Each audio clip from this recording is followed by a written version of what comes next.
தற்போது கிடைத்துள்ள அண்மை செய்தியை பார்த்து வருகிறோம். கோவை தெற்கில் செந்தில் பாலாஜி போட்டியிடுகிறார் என்று முதலமைச்சர் அறிவிப்பு வெளியிட்டிருக்கிறார். அண்மை செய்தியாக பார்த்து வருகிறோம். சென்னை சேப்பாக்கம் திருவல்லிக்கேணி தொகுதியில் மீண்டும் உதயநிதி ஸ்டாலின் போட்டியிட உள்ளார் என தகவல் வெளியாகி இருக்கிறது. திமுக சார்பில் வேட்பாளர்கள் பட்டியல் வெளியிடப்பட்டிருக்கிறது. கொளத்தூரில் முதலமைச்சர் போட்டியிடுகிறார் என்றும் சென்னை கொளத்தூர் தொகுதியில் முதலமைச்சர் மு.க.ஸ்டாலின் போட்டியிட உள்ளார் என்று தகவல் வெளியாகி இருக்கிறது. தற்போது கிடைத்துள்ள அண்மை செய்தியாக பார்த்து வருகிறோம். இதுகுறித்த கூடுதல் விவரங்களோடு இணைகிறார் எமது சிறப்பு செய்தியாளர் காயத்ரி. காயத்ரி, வணக்கம். இதுகுறித்த முழு விவரங்கள்.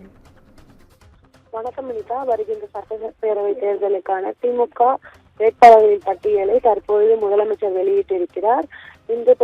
இதை பார்க்கும்போது 164 பேர் அடங்கிய பட்டியலை முதலமைச்சர் வெளியிட்டிருக்கிறார் என்பது குறிப்பிடத்தக்கது. குறிப்பாக வரும் சட்டமன்ற தேர்தல் இன்னும் ஓரிரு வாரங்களே உள்ள நிலையில் திமுக சார்பில் வேட்பாளர்கள் பட்டியலானது வெளியிடப்பட்டிருக்கிறது. குறிப்பாக முன்னாள் அமைச்சர்கள் 3 பேருக்கு தேர்தலில் போட்டியிட மீண்டும் வாய்ப்பு மறுக்கப்பட்டிருக்கிறது. அமைச்சர்கள் காந்தி, மனோ தங்கராஜ், கயல்விழி செல்வராஜ் உள்ளிட்டவர்களுக்கு மீண்டும் போட்டியிட வாய்ப்பு அளிக்கவில்லை என்று பார்க்கப்படுகிறது. மேலும் ராணிப்பேட்டையில் அமைச்சர் காந்தியின் மகன் வினோத் போட்டி என்று தெரிவிக்கப்பட்டிருக்கிறது. அதே போன்று பொன்முடியின் மகன் கௌதம சிகாமணிக்கு திருக்கோவிலூர் திமுக வேட்பாளராக போட்டியிட வாய்ப்பு அளிக்கப்பட்டது.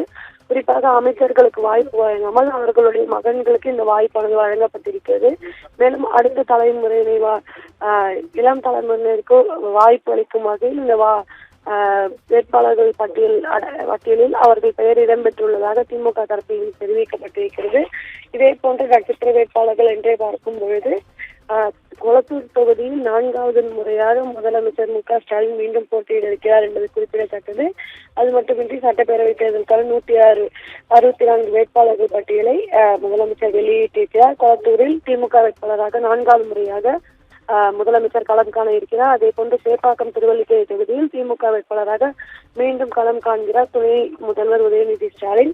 அதே போன்று காட்பாடி தொகுதியில் திமுக பொதுச் செயலாளர் துரைமுருகன் மீண்டும் களம் காண இருக்கிறார். அமைச்சர் துரைமுருகன் காட்பாடி தொகுதியிலும், அனிதா ராதாகிருஷ்ணன் திருச்செந்தூர் தொகுதியிலும், கே.என். நேரு திருச்சி மேற்கு தொகுதியிலும், அன்பில் மகேஷ் திருவெரும்பூர் தொகுதியிலும், சேகர் பாபு துறைமுகம் தொகுதியிலும் போட்டியிடுகின்றனர். அதே போன்று அண்மையில் திமுகவில் இணைந்த பன்னீர்செல்வத்திற்கு மீண்டும் வாய்ப்பானது வழங்கப்பட்டிருக்கிறது. போடி தொகுதியில் பன்னீர்செல்வம் போட்டியிட்டுள்ளதாக திமுக தரப்பில் அறிவிப்பானது வெளியிடப்பட்டிருக்கிறது. முன்னாள் அமைச்சர் செந்தில் பாலாஜி கோவை தெற்கில் போட்டியிட இருக்கிறார். அதே போன்று பெரம்பூர் தொகுதி என்பது ஒரு முக்கிய கவனமேற்ற தொகுதியாகவே தற்பொழுது பார்க்கப்படுகிறது. குறிப்பாக தாவேகா தலைவர் விஜய் அத்தொகுதியில் போட்டியிட உள்ளதாக தகவல்கள் தெரிவிக்கின்றன. இந்த சூழ்நிலையில் ஆளும் திமுக சார்பில் யார் போட்டியிடுவார் என்கிற ஒரு கேள்வி எழுந்த நிலையில் தற்பொழுது அங்கு எம்எல்ஏவாக இருக்கக்கூடிய ஆர்.டி. சேகருக்கு மீண்டும் அந்த வாய்ப்பை திமுக தலைமை வழங்கி இருக்கிறது என்பது குறிப்பிடத்தக்கது. 2019 இடைத்தேர்தலில் அவர் வெற்றி பெற்றிருந்தார். அதைத் தொடர்ந்து 2021 தேர்தலிலும் ஆர்.டி. சேகர் வெற்றி பெற்று தற்பொழுது சட்டமன்ற உறுப்பினராக அப்பகுதியில் இருக்கிறார். இந்த சூழ்நிலையில் தாவேகா சார்பில் விஜய் போட்டியிட்டால் அவருக்கு எதிராக திமுக சார்பாக ஆர்.டி. சேகர் போட்டியிட இருக்கிறார் என்பது குறிப்பிடத்தக்கது. அதே போன்று அதிமுகவிலிருந்து விலகி திமுகவில் இணைந்த 3 பேருக்கும் திமுகவில் வாய்ப்புகளானது வழங்கப்பட்டிருக்கிறது. குறிப்பாக ஓபிஎஸ்ற்கு போடி தொகுதியில் மீண்டும் போட்டியிட வாய்ப்பானது வழங்கப்பட்டிருக்கிறது. அதே போன்று தஞ்சாவூர் மாவட்டத்துக்கு செல்வாக்குமிக்க தலைவரான ஆர். வைத்திலிங்கத்திற்கும் ஒரத்தநாடு தொகுதியில் திமுக சார்பில் போட்டியிட வாய்ப்பானது வழங்கப்பட்டிருக்கிறது. மேலும் அவர் அதிமுகவில் நீண்ட காலம் அமைச்சராகவும் முக்கிய பொறுப்புகளிலும் இருந்தவர். தற்போது திமுக கூட்டணியுடன் கைகோர்த்தது டெல்டா அரசியல் பெரும் மாற்றத்தை உண்டாக்கும் என்று சொல்லப்படுகிறது. வைத்திலிங்கத்தை பொறுத்தவரை கடந்த 2001 முதல் 2011 வரை தொடர்ந்து 3 முறை இந்த தொகுதியில் வெற்றி பெற்றிருக்கிறார்.